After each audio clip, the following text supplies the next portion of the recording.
Next, a red-headed Australian from Rockhampton in Queensland, whose shy exterior concealed the heart of a lion. A fierce competitor, his devastating left-handed game brought him 4 singles titles at Wimbledon, 2 as an amateur and 2 in the first 2 years of open tennis. That's it. He also won the 1971 men's doubles with fellow Queenslander Roy Emerson, and 2 mixed doubles with America's Darlene Hard. He is the only man to win 2 Grand Slams, first as an amateur in 1962 and again in the second year of open tennis in 1969. Altogether, he won 20 Grand Slam titles, but if he hadn't spent 5 years in the professional ranks before the game went open, who knows how many more he might have won. It's great to see him back at Wimbledon, on his record, arguably the greatest of all the men's champions, the Rockhampton Rocket, Rod Laver.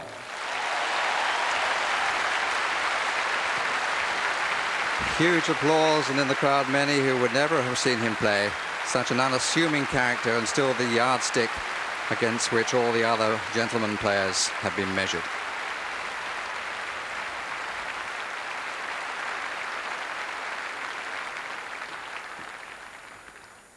From the country town of Albury, on the border between New South Wales and Victoria, there emerged in the 1960s a tall, athletic young woman who was destined to become the most prolific winner of major titles in the game's history.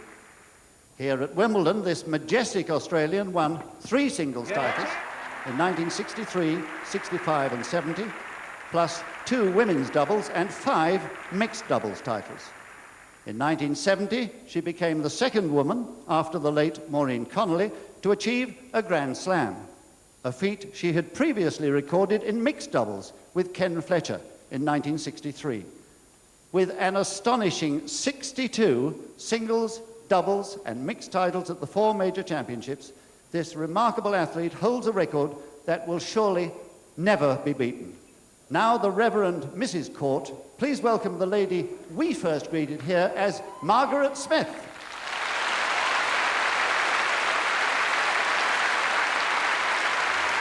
Applauded by champions and the unknown alike. Margaret Court, I suppose, in many ways the equivalent of Rod Laver, the yardstick for the ladies' game. Born in Long Beach, California, this woman, as player, entrepreneur, and office holder, has done more to advance the development of women's tennis than anyone else in the game's history. Who will ever forget her battle of the sexes against Bobby Riggs in 1973? Or the thrills she gave us in amassing 36 Grand Slam titles. She exploded on the scene here at Wimbledon as a tearaway teenager in 1961, winning the doubles that year with fellow Californian Karen Hance. At her last appearance in 1983, she was appearing here for the 22nd time and had won 6 titles in singles, 10 in women's doubles, and 4 in mixed doubles, those all with Owen Davidson. These 20 titles make her Wimbledon's most successful player of all time. So a very warm Wimbledon welcome, please, for Billie Jean King. The bubbling enthusiasm for the game still very much with her these days from the commentary box in the United States.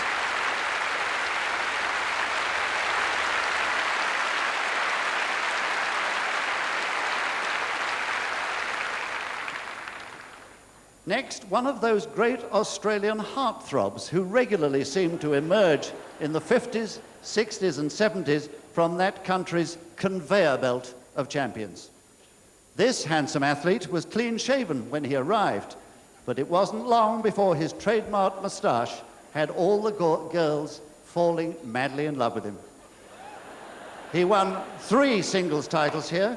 In 1967, he was the last amateur champion, and he won twice more in the open era in 1970 and 1971.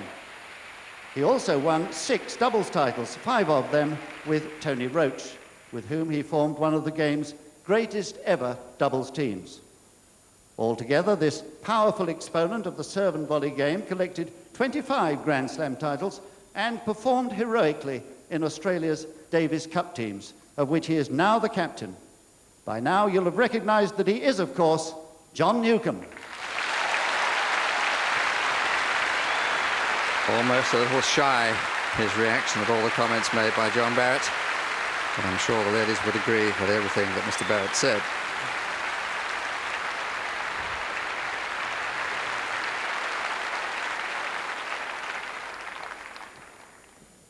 They called her the Ice Maiden when she first appeared, a cool-as-a-cucumber baseliner from Fort Lauderdale in Florida, whose metronomic consistency and relentless accuracy won her 3 singles titles from the 10 finals she contested between 1973 and 1985, and won ladies' doubles crown in 1976.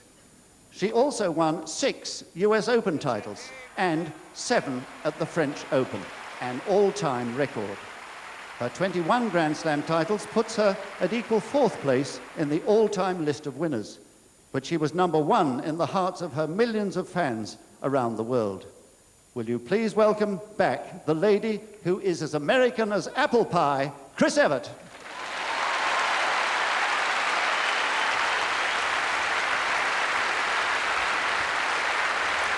Grace and charm on court and off it, watched again by her parents, Jimmy and Colette, and indeed her husband as well, Andy,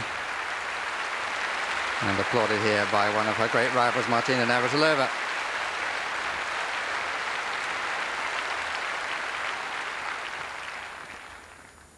When our next champion reached her first singles final here in 1978, her parents were at home in Czechoslovakia, watching on television, unable to get a visa.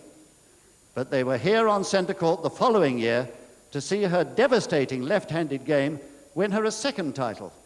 It was a sequence that would end in 1990 with her 9th singles title, an all-time record that surpassed the 8 wins of the great American champion of the 1930s, Helen Wills Moody, who at 91 is the oldest living champion, but sadly cannot be with us today. To return to our Czech-born champion, who became an American citizen in 1981, she was also a great doubles player, winning 7 titles here at Wimbledon, 5 of those with Pam Shriver. Her 3 mixed doubles wins, the last with Jonathan Stark in 1995, brought her Wimbledon tally to 19 and her Grand Slam total to 56. In a glittering career that brought her a record 167 singles titles around the world, she set new standards of fitness and professionalism that inspired the next generation of players to work even harder. Truly one of the greatest players of all time. She is, of course, Martina Navratilova. The name rolls off the tongue of umpires and commentators alike, but it didn't when she first arrived. And for the record, she still has the opportunity to compete in the mixed doubles. The entry doesn't close until tomorrow.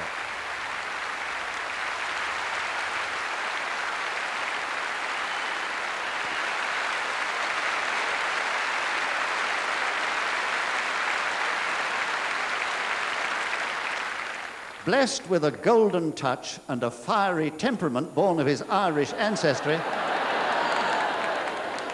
our next champion thrilled and exasperated his legion of fans in equal measure.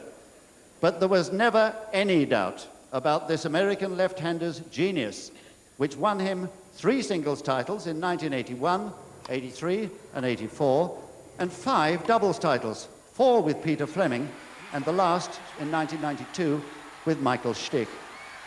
Besides those wins at Wimbledon, he also won his native US championships 4 times, victories that contributed to a Grand Slam total of 17. He also brought a new phrase into the language. You cannot be serious. But we are very serious when we say how delighted we are to welcome back the man who nowadays is equally as famous as a television commentator. Yes, it's Super Mac himself, John McEnroe. The biggest applause, I think, and that was the case when the players came out collectively on court. John McEnroe has still much to say about the game in his different role.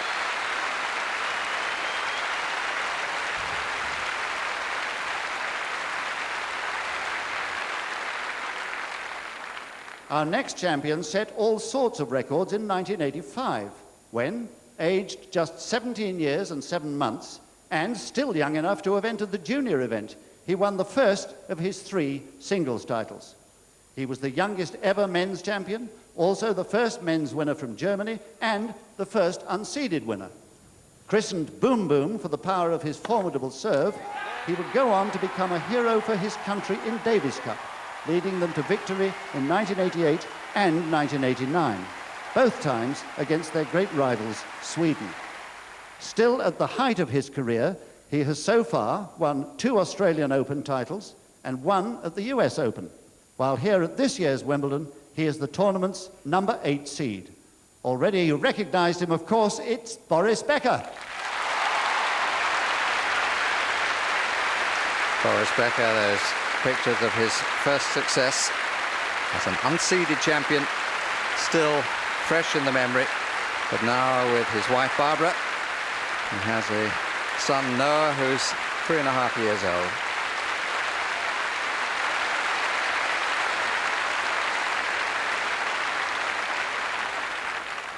Finally, a modest but majestic champion from America, who is still in mid-career, a career that promises to equal the exploits of any of his illustrious predecessors. In 1995, his lethal serve and powerful all-court game won him a 3rd consecutive title here, a feat last performed by Bjorn Borg in 1978.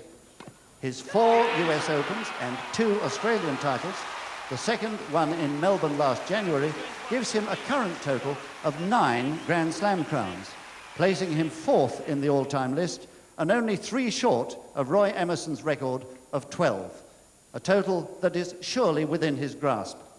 Since 1993, he's ended the year's rankings as the world's number 1, and he is, again, our top seed at Wimbledon. He is, of course, Pete Sampras. Good applause, too, for the favourite to take the title again, a man from Tampa, Florida. And in some respects, we've gone full circle because he is among many players to say that he was inspired by the performance of Rod Laver.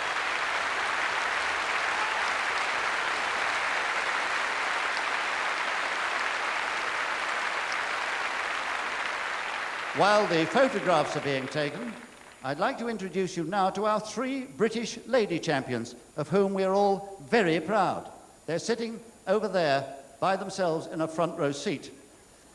First, the lady from Devonshire, who in 1961 ended a 24-year British drought by adding Wimbledon to the French and Australian titles she'd already won. In the first all-British final since 1914, she beat Christine Truman in a nail-biting match that was in doubt until the last desperate point. I'm particularly proud of her because she also happens to be my wife. You'll remember her as Angela Mortimer. Angela and John have been married now for 30 years.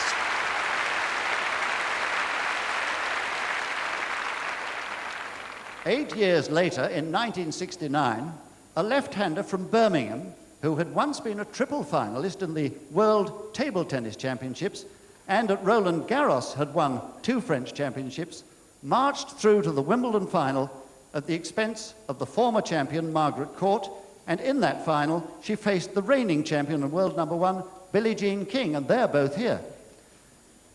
She proceeded to beat Billie Jean 6-2 in the final set.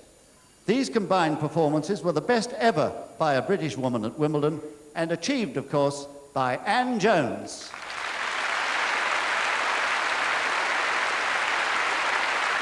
All the champions turn to look at Ann Jones, such a doughty, determined champion. Another 8-year gap brought us to 1977, Centenary Wimbledon, and the Queen's Jubilee, when a Kentish maid, previously a winner at the Australian and the US Opens, at last went through to the Wimbledon final. The stage was set for one of the most dramatic moments in the whole of Wimbledon's colourful history.